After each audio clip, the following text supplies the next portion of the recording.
ចាតាមានណាត្រឹមមិនស្នេហ៍បានត្រីណាមានព្រៃសំណាមបានប្រានប្រថ្លៃអ្នកអរគ្នាឥឡូវផ្លែឈើ36មុខនឹងមាននៅពេញយើងណា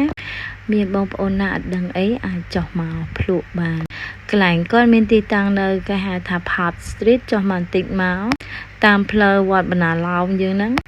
ចាក់មកសាកដាលហើយកន្លែងគាត់មានលក់ផ្លែឈើ36មុខ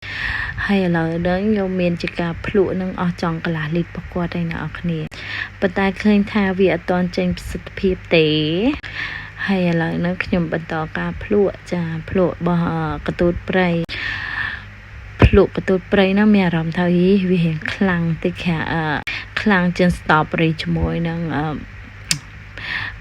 ម្នាស់ហាព្រោះរសជាតិនោះវាអញ្ចឹងទៅក៏សុំគាត់ភ្លក់បដូរព្រោះបដូរពេញហ្នឹងនឹកឃើញដល់អនុស្សាវរីយ៍ជាមួយនឹងឪពុកធំខ្ញុំគាត់ចូលចិត្តប្រើខ្ញុំបងប្រុសខ្ញុំអីហ្នឹងឲ្យទៅទិញស្រាយគាត់ហ្នឹងគឺថាស្រាបដូរពេជ្រនឹងឯងតែច្រើនឆ្នាំមិនដែលបានភ្លក់តែវ័យនេះបានភ្លក់អញ្ចឹងណា